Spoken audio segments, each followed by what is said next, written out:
pause, my eyes crawl to a table. Paralyzed by pairwise dice, then attend to this heaven slice of an angel wrapped in skin. Though dice and woes of life, love deprived, looking to revive. What's the meaning of life? One subjective paradise, crystal chandeliers, moments reflected. Often mirrors appear, quick, grinning from ear to ear. Craving and raping the grain, rekindle the flame. Closer she draws near, stay there, remove your underwear, shove it somewhere over there. In paradise, we know our purpose. In paradise, we know what our worth is. In paradise, we manifest dreams. In paradise, truth is what you conceive. Boom. Hello, everybody, and welcome to this edition of the Unpopular Hour. Of course, I'm your host, Matt Clark. Sorry we're on a little late, but I was too busy watching the OU women play in the softball, top of the ninth. OU went up 2-0, went up, it was 4-2. It was 2-2, and dude, what a great game it had been. Had watched it all day, and so I was trying to do the show and watching it, switching back and forth, but OU had taken the lead of 4-2. Let me see, what is the score now? It's 4-2, bottom of the ninth. Full count is where it's at now. So anyway, what a great game it was. OSU, of course, lost yesterday, and OSU is getting there. I mean, OSU lost 3-1 to Tennessee. Of course, Stanford beat Washington 1-0. But OSU, they just beat themselves is what they do. They basically beat themselves. It's very frustrating because of the simple fact that they're getting there. They remind me of where OU was earlier in the decade, where the 2010s, where they were getting there. You could tell they were a couple players away. They were getting there. They were just right there on the cusp of being great, but they were just missing some. And all of a sudden, boom, you get your couple players, you get in, you don't make the mental mistakes. And the reason why OU beats other teams now is because the other teams know that they have to play a perfect game to beat them. And the other team always blinks. OU never blinks. The opposing team always blinks, which gives the Sooners that opportunity to slide in.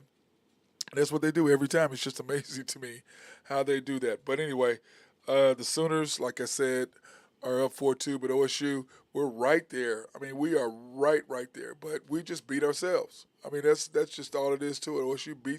We beat ourselves. It's just unbelievable how OSU just can't seem to.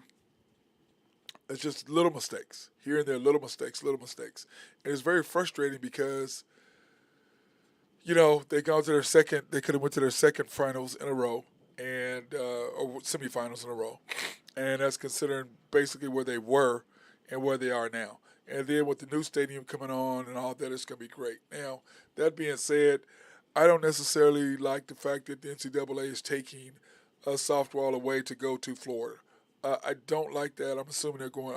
My understanding is they're going to Orlando. I don't like that. I'm like, to me, why would you move it? And everybody goes, well, OU has an advantage. No, they don't. OU is just very good. It doesn't matter whether you go. So you're going to go to Florida. So you're giving Florida State, University of Florida an advantage. Is that what you're saying? You have the softball Hall of Fame right here. Now, you're trying to grow a sport, and then how the hell are you going to grow a sport when you're taking it away from the place where little girls can go up and see where all the former great softball players have played at, and who these women were, and who they are and the struggles they went through. Instead of, you're going to go to Florida. The Softball Hall of Fame is right there, where they can go leave the game, they can walk up there, they can see the history of the game. But once again, the NCAA being the idiots that they are, just like with moving something against Oklahoma City, they don't like. I don't know what it is. It's like you take away baseball from the Chickasaw ballpark. Now you're in a huge major league stadium. Nobody's there. You got all these empty seats. It looks like a tomb. Oh, but yeah, you're in Arlington. Okay. But yet you stay in Kansas City and you don't move from Kansas City. Now, Kansas City is a great venue for basketball, 100%. Oklahoma City is a great venue for baseball, 100%. But for some reason, you all do not want to be in Oklahoma City. It's just like with basketball. When you had the Ford Center and the Myriad right there, or Cox right there, it was great because you could literally watch a boys game, walk across the street, and watch girls. Literally walk across the street and watch girls. Now, granted, it was 12,000 seats or 13,000 seats or whatever. And it's a big arena, no doubt. But yet, you're going to still draw the big crowds. Now, Kansas City does have the advantage because Municipal Auditorium, they do have, it's a smaller venue and it's more packed and it's more of a high school feel or small college feel is what it is. So I get that. But at the same time, why the hell would you want to move softball out of Oklahoma City? I don't get that. But then again, I didn't get why the Big 12 wanted to move baseball out of Chickasaw. I mean, you watch the game. I mean, there's nobody in the stands in the outfield. Nobody. Nobody. Oh, we get to play in a big league ballpark. Okay. You have no atmosphere, no support, no fans going. I mean, yeah, but you have Arlington. Okay. That is just bonehead to me. It's like with the softball. Why would you move it? Yeah, I grant that OU is just so dominant, and I guess it is almost like playing at home. I get that. But if you're trying to grow a game, and the Hall of Fame for that sports, women's sports, is right there, why would you move it? Once again, women's sports aren't really on the same level as men's because I can promise you, if the Basketball Hall of Fame had a basketball World Series or whatever, the national championships, they're not moving it from there because of Naismith. Football, not moving the national championship. Excuse me. From the Football Hall of Fame. They're not doing it. And let's face it, softball is growing, but Oklahoma City is not necessarily a destination city. Why would you try to move it? I don't understand that. Alternating back and forth. The bottom line is this. You want to grow your sport. And if you're going to try to grow women's softball, you have a beautiful stadium there. Oklahoma City's done everything they need to do to get this place as best they can. But yet, you don't want to be here. Now, granted, the weather, rain, yeah, I get that. And you're going to have more of a chance to get stuff in. You don't have to worry about as much rain in Orlando. I get all that. But the softball Hall of Fame is right there. Little girls can come watch the games. Families can come watch the games and go right up the little driveway right to the Hall of Fame. Beautiful. By the way, if you've never been there, you go. When I had my show Inside High School Sports, we did a show from there. It's fantastic. But anyway, I just don't understand it. I wish somebody would send me text me or send me a deal on Skype and explain it to me. Or email me, whatever. And explain to me what the advantage is with the NCAA moving, other than the weather, moving from Oklahoma City, which you have the Softball Hall of Fame right up to the top, moving. I don't understand that. I really don't. Then let's see what the OU game is. It is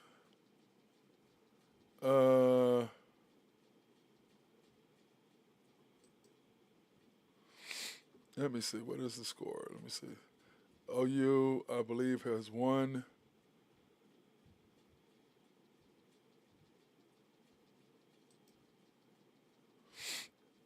OU has won 4-2, so they have won. They have won it 4-2. I mean, what a great game in the top of the ninth, scoring 2 runs. Fantastic game. I mean, I love women's college softball. I love it. If you ever get a chance to go, you need to go. Like I said, go to the stadium. It's a beautiful place. And then go to the Hall of Fame, too, while you're there. So, now that being said, in NBA and professional sports, man, I tell you what, yesterday, the Heat tied the series 1-1, beating the Nuggets. And this team is just – sorry, I had to get my watermelon sweet tea in there. This Heat team is just – they're unbelievable. I just don't understand them. I don't get it. I don't know why they do what they do, but it's just unbelievable how they can just – I mean, Jimmy Buckets is just Jimmy Buckets. Something about them in the playoffs – something about them in the playoffs just blows me away. Eric Spoelstra and his ability to make game time decisions, to switch up players, to make adjustments, make all the difference. And that's what I was saying about the Thunder. Is that I think our coach, he does very good at building up young players. I agree with that 100%. But the problem is now that you've got him built, now what? Can you have the same guy do the same thing that he needs to do to get those players what they need to get? That's the question is now, can he do that? And I don't know if he can. I really don't. But we shall see. But anyway, the Heat yesterday, Bam Adebayo, they have to have him, and Drew Henthorne of HuskerDrewPicks.com, and I talked about that, how you have to have Bam has got to step up and play well. I mean, he's just got to, because if he doesn't, they're in trouble. So, but anyway, I love what he was doing. Bam, scoring when he scores 20, I think, what are they, 7-0 or 8-1 or something stupid, the number of games they've won with him. So they've got to have him step up and play. And when he does, they're absolutely tough to beat when he is doing his thing. And they have to have, they got to have Bam. They really do. They've got to have Bam score. And if he does, the Nuggets could be in trouble. But let's face it, Jokic scoring what he did yesterday, 41, and Heat are, what are they? I mean, the Nuggets are 1-6 when he scores 40 or more, 1-6. And I think the Heat did a great job of getting him off his spots. Because remember, we talked about that. We talked about getting in your spots, getting into the right situation, and that how Jason Tatum doesn't really have a spot to get to. He doesn't have nowhere I go. Where Jimmy Butler, we know he's going to get to the corner and shoot his three, or he's going to go baseline to the right-hand side, get you going hard, and then shoot a fade away from the baseline. That's what he's going to do. He gets to his spot. And that's what Jokic, what they made him do is just run down the court, make him score. He wasn't doing his facilitating like he normally does, where he gets the ball at the top of the key, moves the ball around, players cutting back, and he's making great passes. They pretty much cut him off from that yesterday, which made a huge difference in anyway, hoping to get done with that. So, excuse me, that was my guy Ben Dillman, High Stick Harry, saying that he was doing family photos. But when I look at what Denver did, Denver has to have him catch the ball in his spot at the top of the key, kick the ball out, set people up, move the ball around. That's what he has to do, okay? That's how he has to be successful. But on the flip side of that, what Miami has done is, or they did yesterday, was completely get him off his spot, send Zeller at him, Bam at him. They were doing all kinds of things to get him off his spot, but they were staying with, because what happened ended up, Bam stayed with Jokic. Jimmy Butler stayed with Murray. And, at the end of the game, he was up in his grill at the end of the game. And I was just like, wow, Jimmy B, he's just a beast. But we will have a top 10, and we're going to do our top 10 here in a little bit, NBA top 10 players. And no, I do not have Jimmy Butler in there, because to me, playoff top 10, yes. Normal top 10 player, no, he's not. But during the playoffs, he's just relentless. And a lot of it, I think, is because his tenacity and how he grew up and what all he went through, that his mental, I don't want to say fortitude, but his mental toughness is at another level because of what he does. And when you look at what he's capable of doing, he only does it in the playoffs. He does not do it during the 82-game season for whatever reason. I don't know why the hell that is, but he just doesn't. He doesn't. But looking forward to a great game tomorrow. Or that's when the next game's on, which is Wednesday night, not tomorrow night. Wednesday night, 7:30, Nuggets at the Heat. And I'm gonna be honest with you, I really wasn't wanting to watch the game. I really watched the OSU game yesterday. I was sitting on the patio at Cash Tavern, smoking a cigar, watching the OSU girls play. Just frustrated, screaming at the TV. So frustrated with that. But I really wasn't really wanting to watch the series, and then I finally ended up sitting down saying, okay, I'll watch it. Sat down with my guy, Kenny Tucker, and my guy, Paul Michael, and we finally just sat down and said, let's watch the game. So I said, cool. So we sat there, watched the game, and just watched the Heat just tear them apart defensively, because that's what they do. But anyway, Wednesday night, 7:30. Now I'm interested in it, and I wasn't interested in watching any of the NBA. Now I am interested in watching the NBA. I will be watching game 3 in Miami. So we shall see what's going to happen with that. But I am interested in seeing what they're going to do and what's going to happen with that. Now, my prediction right now is I think that Mike Malone will make the adjustment. on one side. I think they will try to get everybody involved and not let Jokic just be the one-man wrecking crew, because having 41 points is fine.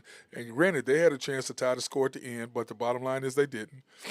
And then you remember, your role players play better at home, which Miami's role players is Struch, Robinson, Vincent, and oh my God, I can't forget my guy's name.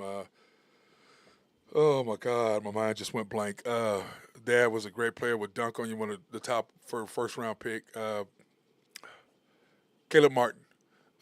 Anyway, Caleb Martin, and they have to have those guys step up. And those role players usually play very well at home. But what do? You probably have one of the top 2 or 3 best coaches, if not the best coach in the NBA in Erik Spoelstra. And that matters, which is why I said the Oklahoma City Thunder are at that point where you got to get a guy in here. Now, maybe not next year, because you really get to see what you have next year. That's why I'm so interested in the Thunder next year, to see what they're going to have. So that being said, here is my top 10 players that I have in the NBA. I want Giannis. Everybody says Joker is the top. No, Joker, he can't play defense. I can't give him. How am I going to put him as my best player and he can't play defense? Giannis can do. You do both. Doncic and Joker and Jokic, neither one of them can play defense. Now, offensively, they are unrivaled. I mean, they're skilled at their positions, probably the best players at their position offensively, but defensively, they're terrible liabilities, and if you get anybody that can attack them, which is what the Heat did yesterday, and the Lakers didn't do consistently, was attack Jokic on the defensive end, and then offensively, they just made him score and not let everybody else get involved, forced him to take the ball to the fast basket, forced him to score and not let him be a facilitator. I got Jason Tatum as number 4. Embiid, the MVP this year, is my number 5. Kevin Durant, KD, is 6. Steph Curry is 7. Our guy, SGA, at 8. Ja at 9. And then I have to still put LeBron in there. People don't have, they put Damian Lillard. Some people had some others they had. Who was it that had somebody else in there? But they didn't even have SGA. I'm like, SGA is one of the top 10 players in the NBA, without question. Now, he's not one of the top 5 because, like I said, he's not Giannis, he's not Joker, he's not Doncic, he's not Tatum, he's not Embiid. But one thing he does over Doncic, he does play defense because he's one of the top leaders in steals. He does play defense, unlike Jokic. He's not Giannis as far as the defensive stopper he is.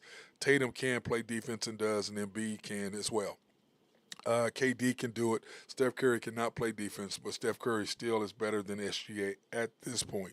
Is SGA gaining on him? Yes. And is SGA making that turn? We shall see if he's going to stay in the lab and develop a three-point shot, because, like I said, the thing that's missing with SGA is his ability to shoot the three. If he gets a chance to be able to shoot the three, it's going to make all the difference in the world to what Miami can and cannot do. If he is playing and shooting the three, it's going to make all the difference. And so, to me, SGA, if he improves his three, it's going to be crazy. Ja, on the other hand, human highlight reel, reminds me a lot of Jalen Rose, very explosive.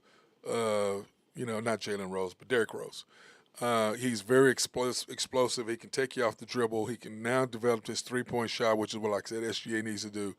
But, with him coming up with the suspension, you lie to your boss. And apparently they found other instances. And I'm going to look at the camera when I say this, because to me, it's really simple. No, he did not break any laws as far as having a gun. We have the Second Amendment. You can carry a weapon in the United States. But he broke his NBA contract, and he lied to his boss. And he's around guys that he's got to break a loose from those guys, because those guys don't do anything all day. They just sleep around while he's at practice. They lay around. They don't do anything. They just chill out, wait for him to get off. Oh, man, let's go do stuff because he's got all the money. And LeBron did it the best. He took his boys and said, okay, you're going to go learn agent. You're going to go work as an agent for this business. You're going to intern over here. You're going to intern in one of the most successful production companies over here. You're going to go over here and you're going to learn how to manage money. You're going to learn that. And that's what he did. He goes, y'all my boys, but y'all going to go learn something so we can build something as a group. And these other guys, oh, man, you don't have to worry about nothing, man. I got us. Well, the problem is, guys, eventually this is why a lot of guys go broke. You might have $100 million, but the problem is you're 33 years old with a $10 to $15, $20 million a year lifestyle. or a $40, $30 million lifestyle. Yeah, you got a couple $100 million in the bank, but your lifestyle is still your lifestyle. And when you retire from the league, you don't have that income coming in. You might have $2 or $3, $4 million coming in interest or whatever you got coming in, but you still have this huge lifestyle on the other side of here. Well, by the time you're 45 and you still maintain that lifestyle, that's why you're now broke. Whereas LeBron has learned from Michael Jordan, Kobe, Dr. J, Kareem, because Michael asked Dr. J, he goes, what is your secret to success? He said, sign your own checks. Don't let anybody else manage your money. Learn how to manage your own money. And that's what he did. He went out and got a production company. One of his boys is a production. Maverick Carter's a production. His other boy is an agent. His other boy is the manager of the business. That's what you do, Ja. You go get your guys, and you got instead of have all these dudes from the hood who ain't doing it, who are laying around all day and smoking weed or whatever they're doing and chilling, which nothing against smoking weed. I have zero issues with that whatsoever because it's just a plant. Now, if you're drinking all day or doing drugs, that's a completely different thing. But if you're smoking weed, so what? But the thing is this. You have to surround yourself with the right people. His parents are going to have to step in and quit running around, I'm John Moran's parents like I'm somebody. No, you're his parent. Like you look at what Trey's parents are and how they are. You look at Blake Griffin's parents, how they are. And the reason why I say that is because they're from Oklahoma and I know them. So this is completely different. You can see they are their parents. They're doing their own thing. They still have their own lives. They're still doing what they do. Their sons are making this money. Do their sons take care of them? Of course they do. But at the same time, they're not here trying to run around and live their lives through their sons like Ja Moran's dad is. Or his mom's over there, she don't like something's going on at a shoe store, and I'm going to call my son, and he's going to come up there and call straight. Why? What is the issue? You got the money. You got his credit card. Just pay the money. Somebody else's wife did the same thing over something, they got mad. I'm going to call my husband, he's some so-and-so's Thunder player. Okay. What difference does that make? We all have issues. We may not like something, but what do? We just go ahead and say, you know what? I'm going to pay this. I'm not coming back. If you're not going to give me the service I want, if you don't give me, because I went to a restaurant, me and my boy, and we was 5 of us. We went to this restaurant. And the time before that I went, it was good. Service was good. It was expensive. This time around, I was like, how much did it cost? Yeah, I'm out. It wasn't that good. And, we were talking about that the other day, is that I don't mind paying for stuff if it's good. But give me good restaurant. Give me good food and good service. That's why I like Michael's Grill. That's why I like Ned's. That's why I like Rococo's. That's why I like the Ranch. That's why I like La Baguette. That's why I like those particular places. Mahogany. That's why I like them. I'm going to get great service every time. The food's going to be good. Everything's going to be fantastic. The drinks are good too, by the way. So I know that, and flips, same thing. I know what I am getting. And we talked about Charleston's. Charleston's is consistently good. Now, of course, it's a knockoff of Houston's. And if you've ever been to Houston's, you know exactly what I'm talking about, because first time I saw Charleston's, I was like, this looks like Houston's, the way the booths are, the food menu. Now, of course, it's, it's graduated, but it's a Houston's. Not quite as good as Houston's, but it's a Houston's. And so that's my thing with that, okay? That's my thing with that. I just went off on a nice little rant. I want to take this opportunity to thank my sponsors, Collaborative Logic. I want to appreciate them for everything they do, keeping us up, running, on point, doing all the little things. I appreciate these guys. They are fantastic. If you have any computer needs or if you have any needs for any software to be written for you, they can do that to make your office run smoother. If you have a website to be designed, they can do that for you as well. So contact Collaborative Logic. And like I said, good thing I love about Russell and the guys over there, if I have an issue, they can just remote in. They don't have to come. I don't have to take my computer in. Now, I've got to take my computer in my Stream Deck because they've got to do some stuff that they actually have to have in my system to make stuff work because they can't remote in and do it. So anyway, that being said, love these guys, how they can come in and do that. Oak Grove Trucking, if you got any needs for any trucking, and I know Jose is glad that, as soon as I say that, it's out there raining again. Jeez. My boy Jose, poor guy. SRB, if you have any engineering, surveying, or planning, he is the dude to talk to. My guy Mark Long, hit him up, and he'll be more than happy to take care of you. Greg and Max Nafee at NAFCO been supporting me for everything I do as far as the Matt Clark Academy Everything I've done, Max and Greg have been there for me, and I appreciate everything they do. YNB, family owned and operated since 1912. They are the bank that makes things happen. They're an equal housing lender, a member of the FDIC. You can pre-qualify online at www.ynbok.com. That's www.ynbok.com. Or you can go in and see the guys because they are a personable bank and they love to see you. So go into the YNB main bank at 401M downtown, YNB East there on the Parkway in 66, YNB Mustang at 218 North Mustang Road, YNB Parkway, which is right off I-40 and Garth Brooks Boulevard, just south of I-40 on the what corner would it be? The southwest corner, I guess, is what that would be. Well, I guess it actually be the northwest corner since you're going to be on the south side there.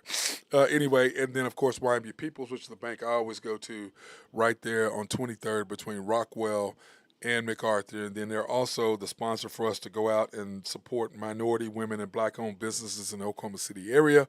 And if it wasn't for those guys, we would not be able to do our remote live streams there. So I highly recommend you doing that. And then, of course, our newest and latest member is DT, or sponsors DT Construction and Consulting.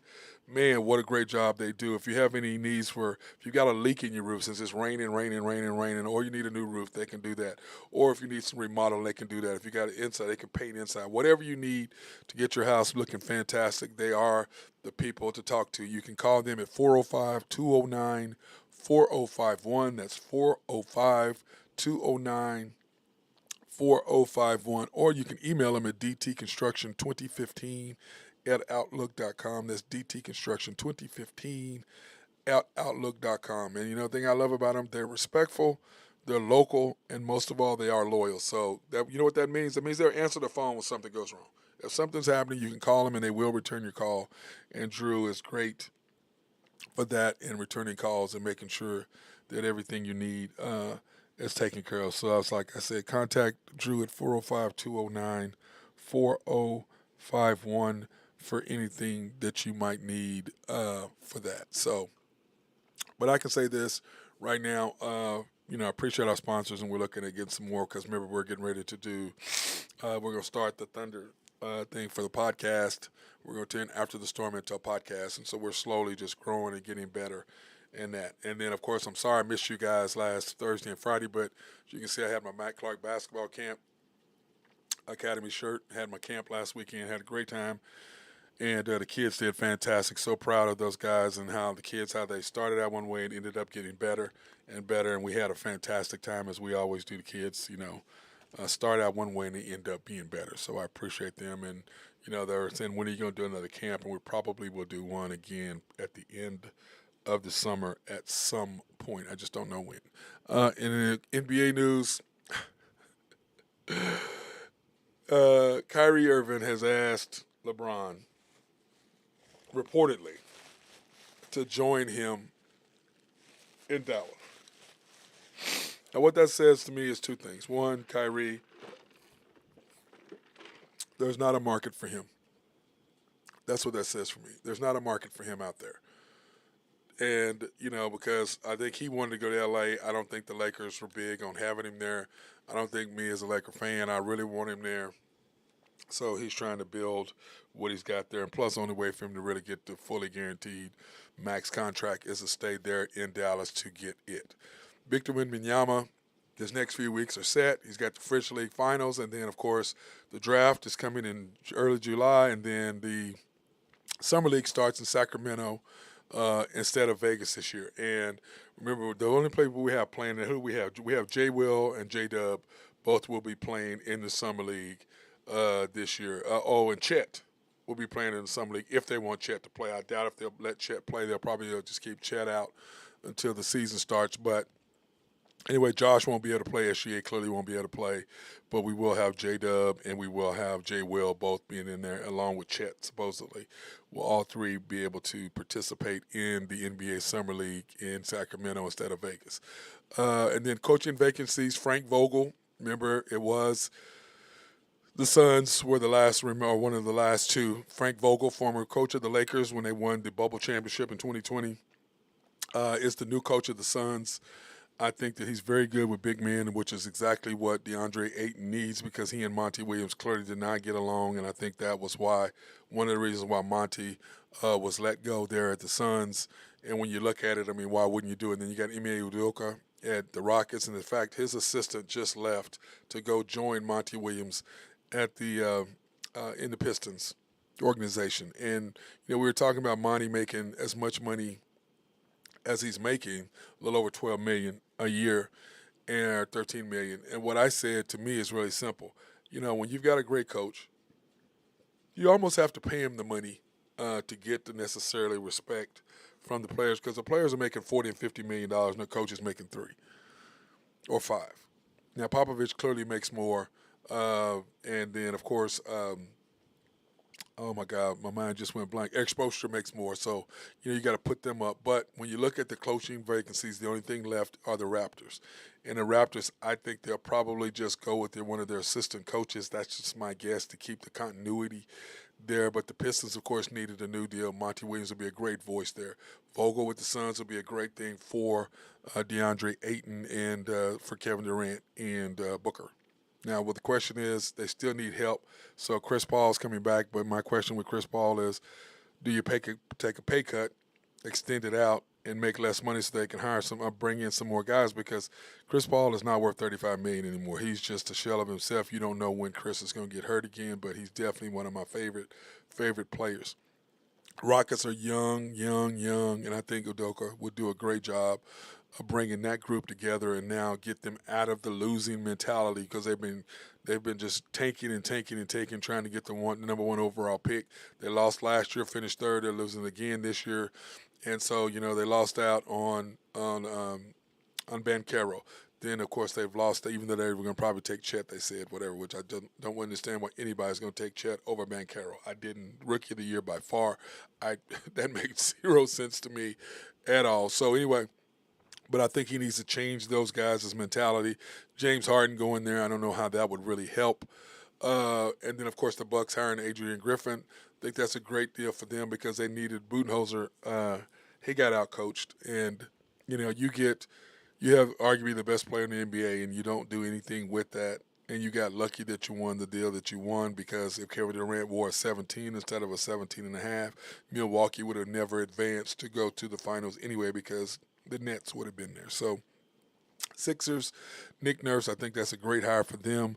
The question is, will James be able to be coached hard? Because he doesn't want to. He's like, well, dude, you're old now. You can't have the same mentality that you once had, James. I mean, you can't have that same mentality, dude. You have to change how you look at things. You have to change your approach to the game. You have to approach the way you look at things. It's just a must. It's just a must, James. So Nick Nurse, we'll see how that revolves. And then, of course, like I said, the Raptors are the last team to bring on a coach. So we'll see what's going to happen with that. Now, something I've been talking to, not on the air, because like I said, my camp was Thursday and Friday, and I was just mentally drained after dealing with 28 to 12-year-olds. I don't know how you parents do it. I don't know how my mom did it with 10 kids. I have no idea. None how she did that with that many kids. Just testament to her and my dad. And basically, everybody knows your mom is the one that does stuff. Your dad is there, but mom is the rock. Mom is what makes things happen. But Skip and Shannon Sharp and Skip Bayless, they're splitting up. And Fox has bought Shannon out. And, I said this after that blow up when Skip went off on him about Tom Brady, that this was coming. Now, first of all, after the Damar Hamlin deal, I don't know if you guys remember what Skip did as far as the tweet. He's talking about how can the NFL, do a game because of this. And Skip, I guess, forgot that Shannon's brother was almost paralyzed, or he was paralyzed for a little bit while he was on the field. And Shannon's a former player, so Shannon was really shaken by that, and he asked Skip to take it down. And Skip's like, I'm not taking anything down. It's like, dude, that shows you the lack of respect that he has for his partner. Because to me, if I'm respecting my partner on air, whatever, and they have an issue and they are really sincere and you can tell, shaken and visibly disturbed and highly upset about it, I'm going to do what I need to do to help my partner, my guy on the other side feel better. What's wrong with taking down a tweet? You took it down, okay, but you didn't do it because you thought it was wrong. You did it because your partner felt so strongly about it. That's why you did it. And Skip didn't want to do that. That was the first thing. And then when Skip went off on him, telling him about how jealous he is of Tom Brady, and he talks about him like, dude, you clearly are jealous of LeBron because you go off on LeBron all the time. And Shannon has never went at you the way that you went at Shannon. And like Shannon said, are you going to call me, act like I'm a bum. I'm in the effing Hall of Fame. I've got 3 Super Bowl rings. I'm like, dude, he's one of the greatest tight ends. If Shannon Sharp played in today's game, he would be Travis Kelce on steroids. But he played when you couldn't go over the middle. You get over the middle, you got your head taken off. It ain't like now. That's why these quarterbacks, we were arguing last night whether Patrick Mahomes could play inside or he could play back in the day. Yeah, Patrick Mahomes could play back in the day because he was mobile. He going to get out of trouble and he can throw and he's going to make plays. Tom Brady, no, because he's a stand up in the middle quarterback. He's standing in the pocket. He going to get killed just like Dan Marino, just like Joe Montana, just like, John Elway moved around quite a bit, so he was Jim Kelly. Those guys don't play past 34, 35 years old because they can't. You get hit too much. It's just too much on your body. So that's why I can't give Tom Brady the greatest ever. And for Skip Bayless to say, you're just jealous because he's the greatest player in the history of your football game. He is not the greatest player in the history of the NFL. Nobody's going to say that. They might give him the quarterback, but they're not going to put him over Jim Brown. They're not going to put him over Lawrence Taylor. They're not going to put him over Reggie White. They're not doing it. But Skip is just fanatical. But for him to disrespect Shannon the way he did, Shannon had enough. And you can just see Shannon to me, showed a lot of restraint. He took his glasses off, showed a lot of restraint. But for me, for Skip to do that and to disrespect him like that on air twice, I think Shannon was done. And at some point, as a man, you have to step up and not necessarily, I don't say prideful, but at some point you've got to say, hey, look, I done had enough. And that's what Shannon did. And I feel sorry for Shannon and the way that everything went down. But Shannon's going to pop up because that show ended up being Shannon took over from Skip. Skip is like a news report. He gets down and he breaks it like he used to write, like he's writing an article. Oh, at this point, and he breaks it down and it's all about him. And all he wants to talk about is what? Tom Brady, the Dallas Cowboys. Pretty much what he wants to talk about. And Shannon has no say in it, whatever. And the thing I don't like about shows like that is that they have a topic and you're on this side and you're on this side of the debate. It's like, why don't you just talk about a subject and nobody takes sides? If you agree, we agree. If we don't, we don't. Here's the subject, let's just talk about it. Like on our show, Drew Henthorne and I and Ben Dillman and I, we just talk about stuff. And if we agree or we don't agree, it's not, hey, you got this side over here, and hey, you got this side over here today. It ain't like that. It's like, here we're talking, we're giving our opinions, and sometimes we agree, sometimes we don't. Who cares? It is what it is, but I'm never going to go at Ben and be personal and personal attack him. I'm never going to go with Drew Henthorne and personally attack him. I'm not going to have anybody who talks to me or comes to me. I'm not going to never personally attack you as a person. I'm not going to do that. Now, will I get heated in a debate with you about something because that's your opinion and mine? Yes. But am I ever going to disrespect you? No. Now, have I? Yes.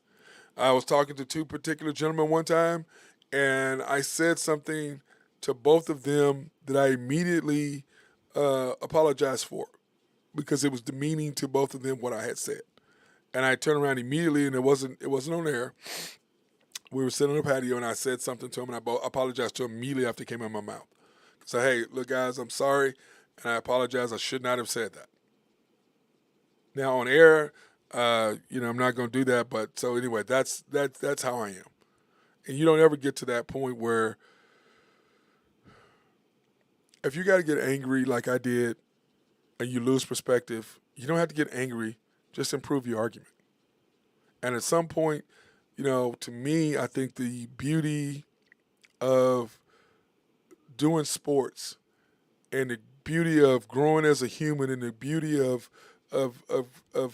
becoming more diverse is by putting people around you who can give you an opinion, that you can take that opinion and you can turn around and say, hey, you know what, man, your opinion is better than my opinion. That's what you have to do. To me, I have zero issues with somebody having an opinion that's different than mine. And if you can give me a better argument, then I'm like, you know what? I'm smart enough and humble enough to know the difference. I'm smart enough and humble enough to know.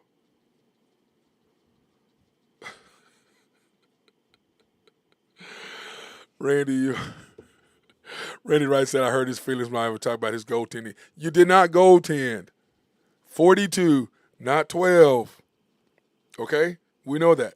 But anyway, he's so crazy. He has issues. I worry about my boy. It's my bestie, though. Randy Wright at YMB. Anyway, so that's how I look at things. You have to be able to improve your argument. And my thing is that if you give me an argument and your argument is better than my argument, then my opinion will change. Now, I have a friend of mine who, his argument, that he goes, I don't care what anybody said. My opinion is my opinion. You're never going to change my mind. I'm like, really? So if you're wrong, but in your mind you think you're right, you're going to be right. You're that bullheaded. You're that stubborn. To me, I'm not like that. I'm going to have my opinion, and I'm going to agree with what I'm going to agree with, and it's hard to change my mind, but I have changed my mind. Randy Wright, who just texted me, we've had arguments, and he's changed my mind. Drew Henthorne, I can go on down the list. Paul Michael, Kenny Tucker. I was talking to Uwe once. I've talked to tons of people who my opinion and where my mind was at and what they were talking about were two completely different things that completely changed my mind. I think you have to be open to that sort of thing in order to get your mind changed. That's just me, though.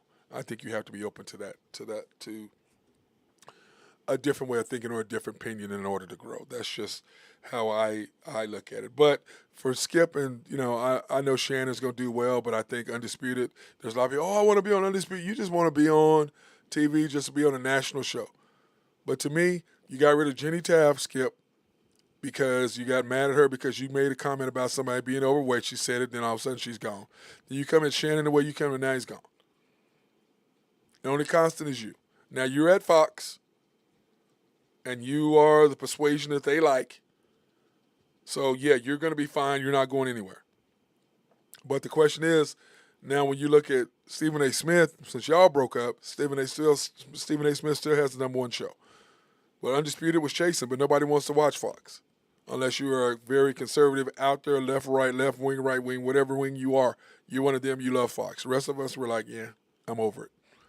Don't lie to me. Don't piss on my head and say it's raining. So, now, that being said, in NFL news, man, we've got a lot of stuff going on today. But in NFL news, man, I tell you what, I don't know why I'm doing this when I have it just right here. That's why I had this thing done, is so that I could just go straight to my NFL news, which is that button right there. And I thought this was hilarious. Antonio Brown offered Cam Newton $150,000 to play arena football. Now, bro, get that money up front, okay? Get that money up front before you do it. I think that's just hilarious. Cam is not going to go play no arena football. He's not going to lower himself to that level. Whereas Antonio Brown, you're playing arena football because that's on you. Cowboys' Tony Pollard took reps with the first team in OTAs last week. He is rolling. He's getting better, which is a great sign for the Cowboys.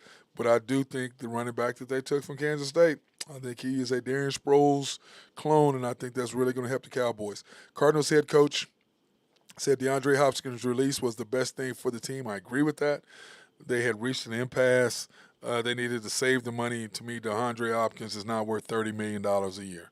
He's unbelievable. And what is the stat? He's dropped, 4 passes in 3 years or something stupid like that, or 4 passes in 2 years. I think it's 4 passes in 3 years.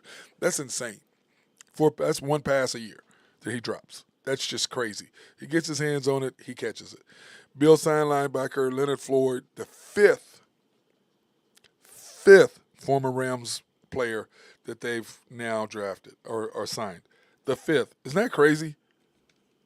That's just insane when you think about that. 5 players they've signed from the Rams NFL championship team. I just look at that and I'm just going, really? 5? To me, that's just that's just a lot of players to me. I just don't understand why. Uh, that to me, that's just a lot of players. That is an absolute lot of players. But they believe in the players. They believe in what's going on there. The Bills are trying to get over the hump. They've got to beat Cincinnati, and they've got to be able to stop them. That's what they've got to be able to do. You got to be able to stop Cincinnati. So we shall see. In our deal for Drew Hinthorn and HuskerDrewPicks.com, here are his picks for the day. The Pirates money line minus 178. The Rays money line minus 151.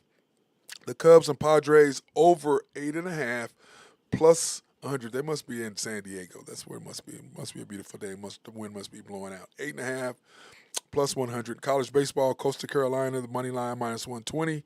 He's taking the Razorbacks money line minus 180, and LSU money line minus 220. So that's my guy Drew Hinthorn of HuskerDrewPicks.com. Those are his picks today. Hey, you can go to HuskerDrewPicks.com. If you want to make money, Drew is at about 60% in his picks. He has just been on fire, doing all the things that need to be done for you to make money. So I suggest that you go to HuskerDrewPicks.com and get with my boy because he has just been on fire. I mean, he really, really has. He really, really has. So now I was going to see if my boy was coming on today, high stake carry, but he's still doing the stuff that he needs to be able to do. So that being said, in hockey, the G Knights beat the Panthers in Game 1. G Knights take the lead 1-0, which is, of course, we thought the G Knights would take care of business. They are the better team, and we figured that's what would happen, and they have definitely taken care of business, being up 5-2, or taking the first game 5-2 at home, and then of course Game 2 is tonight on TNT at 7 p.m. Panthers at the G Knights. I mean, what a beautiful place, and the way that they do their opening ceremony is just fantastic. I really like hockey, the way they do things. It's really sharp and really cool the way that hockey does the things that they do. And I suggest that if you've never been to a hockey game, you should go. Now, of course, the Stars are right down the street, and they are my team. So if you want to ever go watch hockey, please go down to watch the Stars. They are just absolutely fantastic. And you can watch them for that, because that's, I like hockey. I do. I like hockey a lot. And in NHL news, the Montreal Canadiens have signed 22-year-old, or I guess extended, if you want to call him, or signed 22-year-old Cole Caulfield to an 8-year, $62.8 million contract to stay in Montreal. One of the best players, one of the best young players in hockey. And the thing that I love about hockey is that they have all these young guys. And now, 8 years, $62 million is not a lot of money, but in hockey it's a lot of money because they don't have the TV contracts that the NFL and NBA do.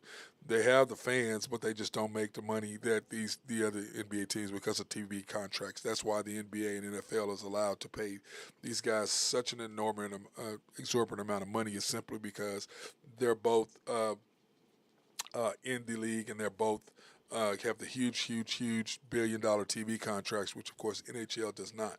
But it's just a different game. But if you've gone to an NHL, if you haven't, man, I suggest just drive down to Dallas. Gives you a good reason to go down to Dallas anyway. Like you need one. But, hey, you can go down to and stay downtown in Oklahoma. You can go to the AAC, and there's so many places to stay.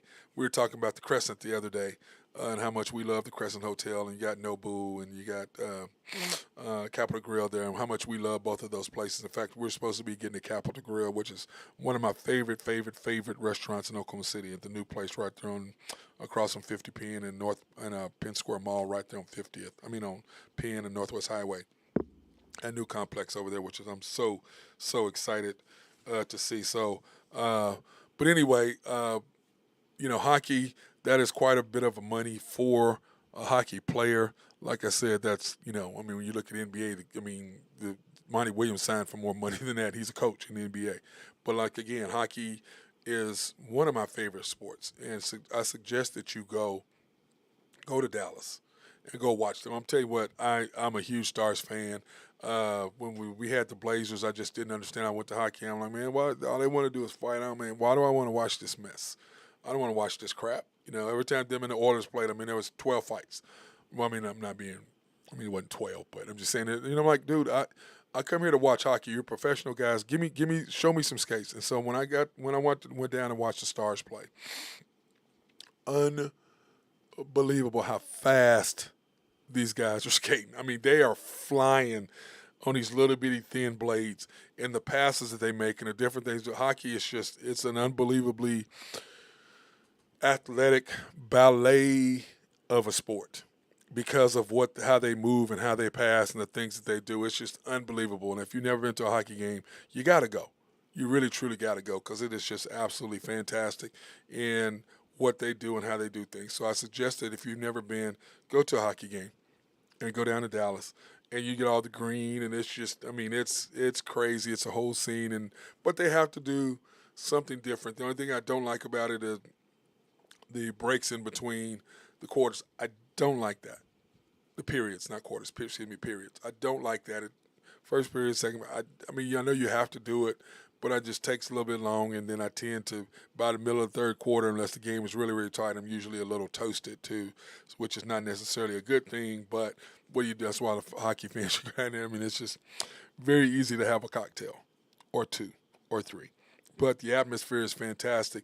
So anyway, I say you go down to Dallas, you go down to Uptown, and you spend the night, you get your room or wherever down there, wherever you choose to stay at. I mean, whatever, downtown, which if you want to do that, which is downtown is really close as well. And you get your room. There's so many places to eat. I'm not going to tell you one of my favorite places to go, but there's so many different places that you can eat. Then go out and or go smoke a cigar or whatever it is that you want to do. They have some great cigar lounges down there in Uptown too. So, but anyway, there's all kinds of stuff to do. So make a weekend out of it. Go down and check a Stars game on a Saturday night, or where you go down on Friday night, you drive, you go have dinner, you relax, get up the next morning, you go have breakfast, enjoy yourself, shop, whatever, doing out today. Go to the game that night. Go get crazy, enjoy the fans and the atmosphere. Hopefully the Stars win. Then go out after that night, wake up the next morning, drive back to Oklahoma City. I promise you it's a fantastic way to do it. And like I said, it's one of my favorite things to do is just go down and watch the Stars play and make a weekend out of it or 2-night deal out of it. So that being said, man, what a great day for like OU baseball, especially OU softball. They're unbelievable. Patty Gasso is just, they're unbelievable. They really are. I mean, but they don't beat themselves, and that's what I was saying about OSU. OSU beats themselves. They make errors, and they just beat themselves every time, which is why they got beat by Tennessee. The girl going through the stop call. He's sitting there stopped, and you can't run. You're not fast. And you ran right through the stop sign, and you're thrown out. Now, they've been one of their fast runners, then yeah, I agree with that. But you can't. But once again, mental mistakes you make trying to do more than you're capable of, trying to do more than you can, get you in trouble. Whereas OU softball, they're disciplined. They stay within there. They just wait. They don't make errors. They take care of the business. They stay tight. The defense is great. And what they do is they just wait for you to make a mistake. And when you do, they make you pay. I mean, because Stanford scored in the first inning, and then they went 8 straight innings and didn't get anything. And then what OU's ace weren't even in there in the first part of them. Of course, she came on the end, but she didn't even start because they're going to throw her in the championship game. And then on the other side of that, I don't know who's winning. Let me see. Do we have an update on the other side of that? No. That is tonight. I'm sorry. Tennessee and Florida State are at 6 o'clock tonight, and that'll be on ESPN tonight. So if you want to watch that, hey, by all means, go ahead. In fact, I have that on my thing here. Let me go down and do my my softball games right here. If the OU would have been playing Stanford if necessary. Of course, it wasn't. 3 at 6 p.m. tonight, Florida State against Tennessee. 3 against 4.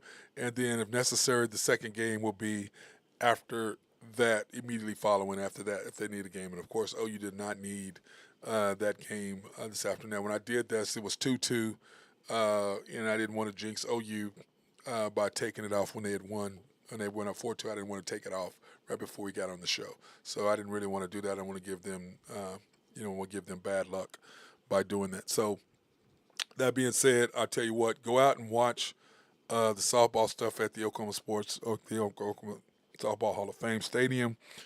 If you haven't been to the Softball Hall of Fame, go in there. It is a great place. Oklahoma City's done it. The Softball Hall of Fame has done a great job of raising the money and making it even more spectacular, growing it and the exhibits and everything. It's just so much better. If you've never been, hey, go in and check it out. I promise you, it's definitely worth it. It's definitely worth the visit. That being said, I hope everybody has a fantastic day. Try to stay dry out there because this weather has just been insane. And that being said, I want to thank everybody, my kids, for coming out to the camp last Thursday and Friday. We got the maximum number. We only take 20 kids. We got the maximum number of kids of 20, which is great because that's all I take. And people are like, well, why do I take more? And I said, well, it's a little different now because when I had teams, I had to take more kids because I had little group in the morning. I'd have them in the morning. Then I have my older group in the afternoon. I had to split them up. But now I just have my academy. I have my group of kids that I train weekly, and they needed this. They needed that because what I tell their parents, you get a month worth of training. You get 2 months worth of training in 2 days. Instead of them coming 1 hour a week, they get to come 8 hours for 2 days. So the level of their skill level just goes through the roof simply because they're doing the stuff. And what I do is I take my 12-year-olds and I get them to work with the little kids and play with them. So that's how we do it. And it's fun. The kids have a great time. And I had a great time. I want to thank everybody, all the parents, for allowing their kids to come in and work out with me. And then, of course, here are our camp T-shirts that we had this year. We had a different color on there, but I'm not going to say what happened, but yeah, we had to change the colors, and I think I liked it better this way. So that being said, hey, everybody have a fantastic day. Be safe, be smart,